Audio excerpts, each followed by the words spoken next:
Secretary of State Rubio laid out what President Trump is expecting from Iran or for Iran during these negotiations. Watch this. They have to announce very clearly the straits are now open. We're not charging a toll. We will help remove the mines that they put in there, and they will not fire on ships. In addition to the straits, that's the predicate that opens the door to phase two. Phase two is they have to commit to very specific negotiations on highly enriched, the disposition of the highly enriched uranium that still is buried deep in a mountain somewhere. They have to agree on negotiating severe and long-term limitations and or cancellation of enrichment activity. Rebecca Heinrich, a security expert, joins me now. Rebecca, do you think a breakthrough is close? We've been saying this for a long time. No, I don't think it is, Stuart. But I think it's important to understand how this administration is carrying out these negotiations. What Secretary Rubio said was very important. Clearly, opening the strait is the #1 priority. But what the administration is not willing to do is actually concede a big point that Iran wants, which is for the United States to lift the blockade first. And that's where Secretary Rubio is saying we're not going to lift the blockade first. Iran has to let ships traverse the strait safely, and it has to help demine what it has already mined in the strait. That's going to be, I think, very difficult to convince the Iranians to do because, of course, we've just seen lately the IRGC is still laying mines, and, Stuart, the IRG is still shooting into the strait. This is why the United States is still conducting defensive operations to take out launchers on this island, Kashem, in the Strait of Hormuz, which is essentially like the nerve, the top nerve there, basically command center that is controlling offensive operations into the strait to shoot at peaceful ships trying to traverse. So Secretary Rubio is trying to say, look, convince the Senate here, we are not going to lift any economic relief until the Iranians concede on this first point on the strait. And I just find that really difficult to believe that the Iranians are going to do that. Okay. Change the subject a little. Rebecca, Trump signed an executive order establishing what's called a framework to vet new AI programs to see if there's any national security risk. What is the biggest risk that you see that AI poses to our national security? Surely the biggest risk is that the Chinese get there first, right? Well, it is. So that is one of the big concerns is that we're in this race with the Chinese. Let me just explain the battlefield advantage of having AI in many of these military weapon systems. One, it is the speed at which AI can process data. So the operational tempo on the battlefield, Stuart, has just changed. It is fast. And so AI can process that data and then make decisions faster than a human can do it. Second, it's precision and efficiency. So it's the speed of processing data and then acting on the battlefield, which increases the lethality. If we don't do that, you know that the enemy is going to do it. A totalitarian regime like the Chinese or the Russians or the Iranians, if they can get their hands on this, and that gives them the battlefield advantage if the United States doesn't do it. The challenge, I think, is we are an ethical country, and I think that's really important. So for some weapon systems, for instance, nuclear weapons, we want a human being in the decision-making loop, and so we have to make sure that on some systems, we want to be the ones that control it. On other systems, you're going to have AI integrated in those weapon systems. Briefly, can I just go back to the talks? It seems like we're talking with the diplomats, but it's not the diplomats who control the rockets and the drones. That's the Revolutionary Guards. Are we talking to the wrong people? Well, I don't think that the IRGC are the people who are going to be reasonable. So on the one hand, they are the ones that are, as you say, shooting into the strait. They're the problem.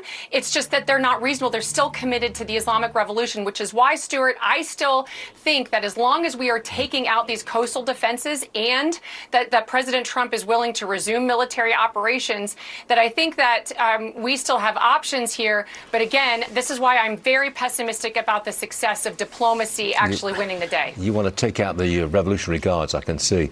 Rebecca, thank you very much for being with us. Yes, I knew you thought that. Thanks, Rebecca. We'll see you again real soon.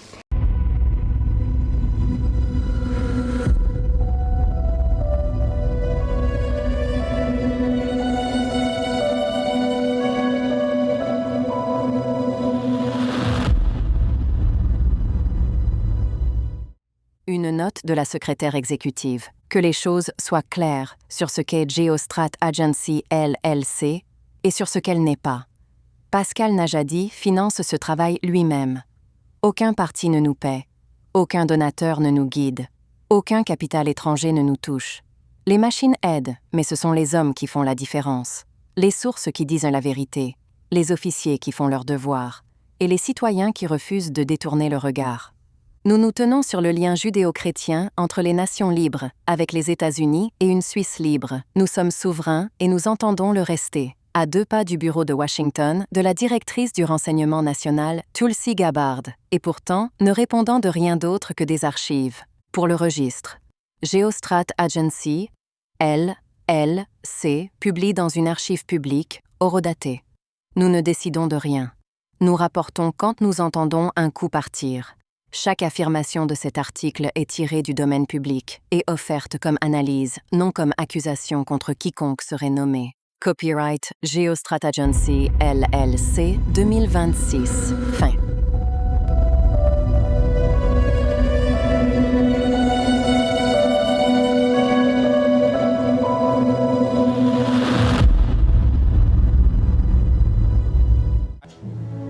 I will always place the mission first. I will never accept defeat. I will never quit. And I will never leave a fallen comrade. We will never leave a fallen comrade. We will not neglect those who are injured, sick, or in need. I won't divulge internal conversations. I will say that those of us within the intelligence community continue to provide the president with all of the best objective intelligence available to inform his decisions.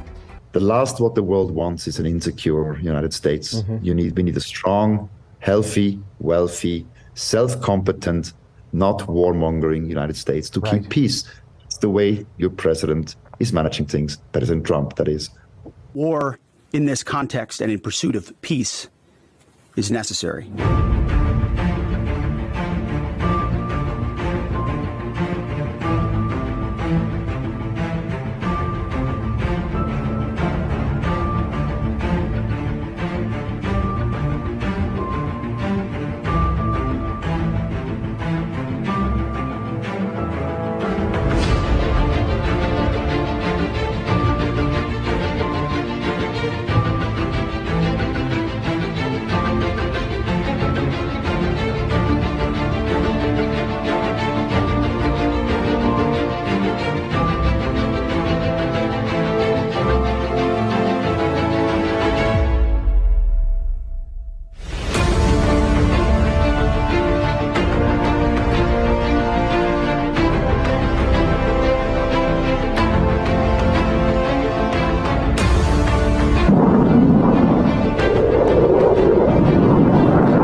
They're not the bully of the Middle East anymore.